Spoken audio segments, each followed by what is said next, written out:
Postale, le magazine du voyage.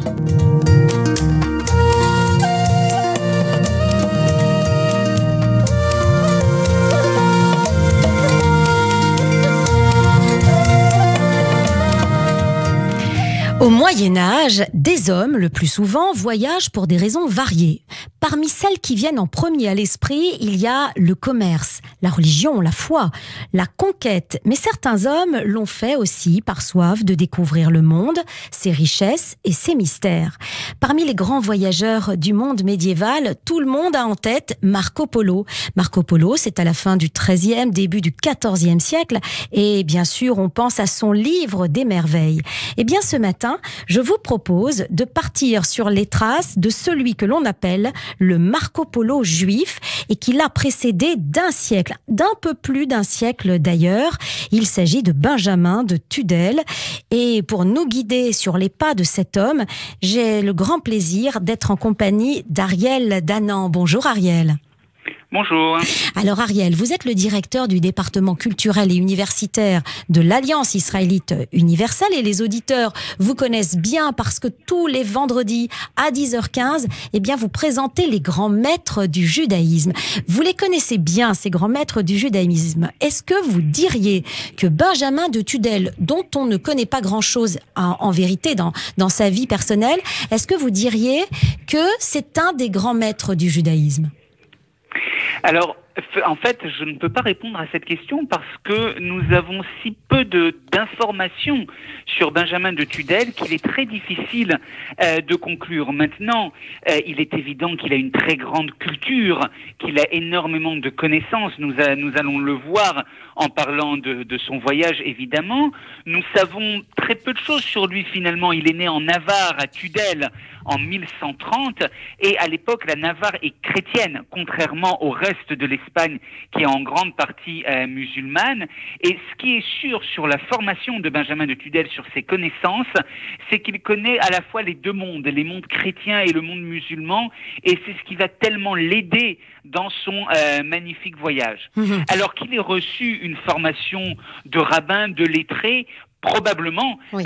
C'est assez clair. Nous le voyons dans son style, dans son livre, dans son récit de voyage. Mais par exemple, nous ne connaissons quasiment rien de sa famille et nous ne savons même pas quel est le métier qui lui a permis de vivre oui.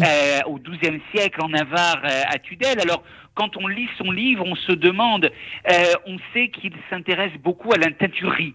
Alors, est-ce qu'il était teinturier de formation ? D'autres se disent qu'il était peut-être commerçant en pierres précieuses, ce qui expliquerait ce long voyage qu'il a fait. D'autres, enfin, pensent qu'il était véritablement rabbin, oui. Ou qu'en tout cas, il a été envoyé par les communautés juives espagnoles pour ramasser des fonds à travers le monde pour les yeshivot, pour les écoles talmudiques, qui étaient à l'époque très florissantes en Espagne. Donc, beaucoup d'hypothèses, mais aucune certitude. Et oui. Alors, vous le disiez, effectivement, il y a pas mal d'hypothèses. Encore aujourd'hui, on ne sait pas véritablement qui il était. Et on ne connaît pas non plus véritablement son objectif à partir du moment où il part. Il décide de quitter cette ville de Tudel, dont vous dites que c'est en Navarre. C'est en fait le Pays Basque espagnol aujourd'hui. C'est un petit peu cette région. Hein, voilà. Exactement. Et alors donc, on ne sait pas vraiment pourquoi est-ce qu'il décide de partir. En tout cas, il part et il y a même aussi des doutes sur le fait qu'il ait parcouru l'ensemble de ces villes. Enfin, il y en a quand même pas mal qu'il a faites, mais effectivement, il y a aussi des villes très lointaines comme la Chine, comme le Tibet, où on se dit, il n'y a pas été, mais il a rapporté des on-dit. Hein, on lui a rapporté des faits. Donc, il veut absolument les coucher sur papier. Alors, une petite question justement sur ce fameux livre de voyage de Benjamin de Tudel, c'est sa relation de voyage. Comment se fait-il, Ariel, que ce livre soit passé à la postérité à une époque où il y avait d'autres voyageurs de ce monde médiéval et qu'on n'a pas vraiment retenu, hein. On a peu d'écrits de cette période-là. C'est quand même 100 ans avant Marco Polo, hein. On est au XIIe siècle. Justement, en fait, on n'est pas encore à la grande période des voyageurs et des récits de voyage. Nous en avons relativement peu. Ah, Alors, le fait est que Benjamin de Tudel est aussi l'un des seuls voyageurs de son époque, disons, de cette partie du Moyen-Âge, à s'intéresser aux communautés juives. En fait, nous avons très peu de récits et de connaissances sur ces communautés juives. Mais en fait, ce qui marque dans le voyage de Benjamin de Tudel, ce sont deux choses. Alors, peut-être qu'il n'est pas allé jusqu'au Tibet ou en Chine. oui. D'autres vous diront peut-être même, on y reviendra un peu plus tard, qu'il n'a pas fait ce voyage du tout. On n'a aucune preuve, mais bon, moi je pencherais plutôt pour un voyage malgré tout qu'il aurait effectué. Et ce qui est passionnant, c'est qu'il est allé très loin. Il a quitté l'Espagne et il est allé jusqu'au Moyen-Orient. Or, il y a très peu de récits de voyage qui soient allés aussi loin. Alors évidemment, il y a Marco Polo un siècle après, Oui. mais malgré tout, dans le monde juif, c'est l'un des voyages les plus exaltants qui ait eu lieu. Et puis, d'autre part, c'est que ce livre, le Sefer Massaot, le livre des voyages, est un livre qui se lit très bien, qui est très intéressant à lire, Oui. et qui a donc fait son succès au fil des âges, au fil des siècles, parce qu'il donne des informations extrêmement précises, à la fois sur les communautés et sur les villes qu'il a visitées. Oui, on sent qu'il est très intéressé par la communauté juive. À chaque fois qu'il s'arrête dans une ville, il décrit d'abord, il fait un recensement tout simplement, le nombre de juifs dans cette ville, et puis alors le nom des personnes qui sont à la tête, les juifs les plus érudits. Et alors, il le dit dans un hébreu que l'on pense assez, j'allais dire vulgaire ou populaire. Est-ce que ça en dit long sur la destination de cet ouvrage? Est-ce qu'il avait envie, dès le départ, justement, de toucher tout le monde? Est-ce qu'il voulait vraiment rapporter ce livre-là pour que tout le monde sache? Alors, le problème, c'est que nous ne savons pas pourquoi il a entrepris ce voyage et pourquoi il a écrit ce livre. L'une des hypothèses est qu'il voulait en fait recenser les lieux d'accueil qui pourraient accueillir des communautés juives à un moment où nous sommes en pleine persécution, nous sommes en pleine croisade. Ah oui. Et donc, l'un de ses objectifs aurait pu être d'avoir, disons, une cartographie du monde juif pour savoir où des communautés pourraient se réfugier en cas de malheur. Oui, une sorte d'éclaireur, en fait, une sorte d'éclaireur. Voilà, exactement. Exactement. On pourrait quasiment dire que c'était le guide du routard de l'époque. Oui, c'est ça. Alors, effectivement, c'est un style qui paraît négligé, mais qui paraît négligé aussi par rapport aux grands poètes qui sont ses contemporains, notamment. Pensez à quelqu'un comme Juda Halevi, le grand poète espagnol. Donc, évidemment, face à Juda Halevi, son style paraît assez pauvre. Mais en fait, c'est un style avant tout qui se veut compréhensible, très peu ampoulé, et donc on peut en déduire deux choses, soit qu'il voulait que ça soit accessible au plus grand nombre, soit que simplement il ne maîtrisait pas toutes les subtilités d'un hébreu plus poétique. Ah oui. Alors, il faut savoir que ce livre est passé à la postérité, mais qu'il a été, parce qu'il était donc en hébreu, comme vous venez de le dire, mais il a été traduit dans de nombreuses langues, au 16e, et même après, 17e, 18e. On a traduit son livre. Ça voulait bien dire qu'il présentait de l'intérêt au-delà de la communauté juive. Oui, alors évidemment, et puis surtout au-delà des siècles, parce que finalement la grande renommée de Benjamin de Tudel, c'est 4 siècles après son voyage. Et en fait, c'est parce que c'est le premier ouvrage qui donne des informations aussi précises sur les communautés, sur les lieux, sur des lieux également qui avaient énormément changé. Nous reviendrons sur la terre d'Israël, sûrement, sur ces descriptions qu'il en fait. Et c'est tout ça qui intéresse, et c'est pour cela que son livre a été traduit et publié en Hollande, en Italie, en Angleterre, en France. Donc c'est extrêmement impressionnant comme renommée, à la fois parce qu'il y a eu peu de voyageurs juifs, ou en tout cas peu de voyageurs qui aient fait une relation d'un voyage aussi extraordinaire, aussi long dans le temps et dans la géographie, et à un moment au XVIe siècle où nous sommes dans la grande période de l'intérêt pour les récits de voyage. Donc c'est un peu tous ces éléments qui ont fait la renommée du Marco Polo juif. Alors, restez avec nous, Ariel. On se retrouve dans un instant, juste après la pause, et on continue de parler de ce grand marcheur. On poursuit notre voyage ce matin sur les pas de Benjamin de Tudel, cet homme qui est un voyageur dont on ne sait pas grand-chose de sa vie. Il est peut-être rabbin, il a sans doute une très grande culture livresque, ça c'est certain. Il est né en 1130, si ma mémoire est bonne, je cherche mes informations.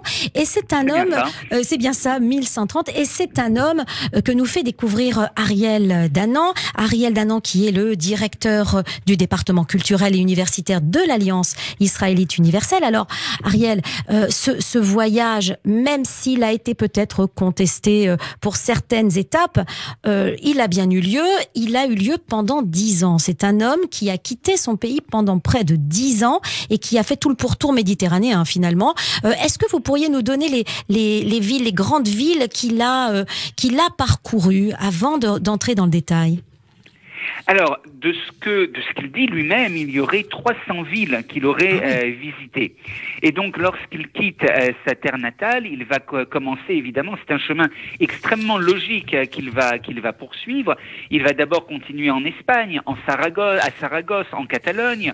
De là, il va passer en Provence, puis en Italie, en Grèce, dans les Balkans, en Turquie, Constantinople, bien sûr, la merveilleuse ville de Constantinople à laquelle il consacre de nombreuses pages, oui. Le Liban, la terre d'Israël. De là, il va partir en Syrie, en Irak, au Yémen, la Perse, l'Inde, et puis il va reprendre un chemin inverse où cette fois-ci, il va passer par l'Égypte, Alexandrie, évidemment, l'Allemagne, et finalement retourner à Tudel. Et je passe sous silence les étapes qui paraissent vraiment invraisemblables, telles que le Tibet et la Chine. Mais malgré tout, c'est un voyage absolument extraordinaire de longévité. Tout simplement, il faut penser à tous les risques, à tous les dangers que couraient les voyageurs à l'époque, oui. Et qu'il ait pu effectuer ce voyage pendant 10 ans et revenir sain et sauf est un véritable miracle. Et c'est ce qui donne encore plus de valeur à ce récit de voyage. Oui, il faudrait aussi la marque de ses chaussures, parce que tout ça s'est fait à pied. Hein. Donc, il avait de bonnes chaussures, de bonnes jambes aussi, pour parcourir tout ça. Et effectivement, comme vous le dites, Ariel, il a rencontré toutes les communautés chrétiennes, les communautés musulmanes.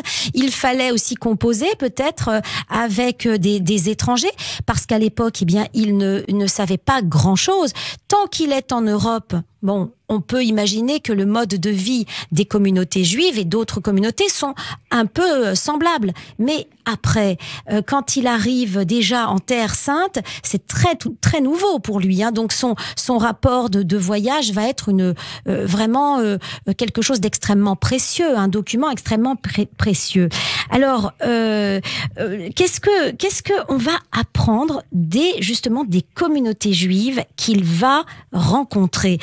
Il en fait le recensement. Quelle image il a finalement de ces communautés juives? Qu'est-ce qu'il retient de celles qui sont très lointaines, hein, en Terre Sainte justement? Alors, il va vraiment décrire chacune des communautés, et il y a beaucoup de choses que nous apprenons grâce à lui. Alors, par exemple, avant d'arriver en Terre Sainte, il parle beaucoup de Narbonne, à l'époque, qui est un des grands centres du judaïsme mondial, et des nombreux rabbins qui sont dans la ville de Narbonne. Après, en Italie, il va décrire les merveilles de Rome, et ce qu'il considère comme étant 2 colonnes venues du temple de Jérusalem, sans qu'on soit vraiment évidemment sûr de la véracité de ses propos. Je pense même que ce n'était pas un renseignement purement historique, mais ça fait partie des grandes légendes autour de Rome. Et donc c'est toujours un mélange à la fois d'informations sur les communautés juives et de rapports de descriptions touristiques.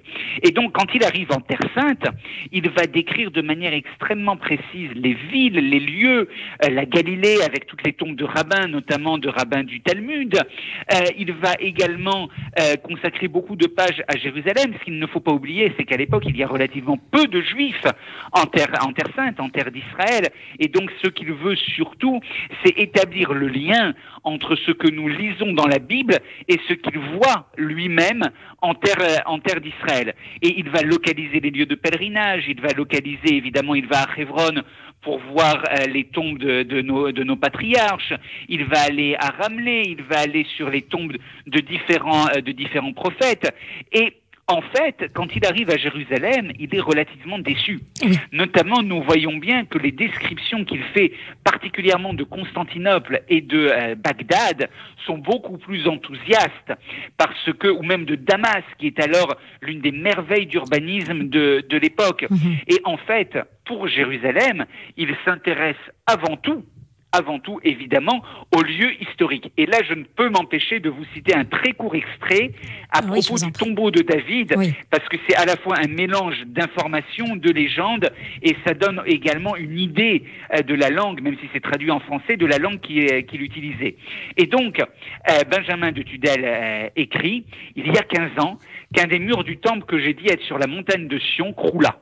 Là-dessus, le patriarche donna ordre à un prêtre de le réparer des pierres qui se trouveraient dans les fondements des murailles de l'ancienne Sion. Pour cet effet, celui-ci fit marcher avec environ 20 ouvriers. 2 hommes, amis de bonne intelligence, ne continuèrent pas à travailler, rentrèrent déjeuner.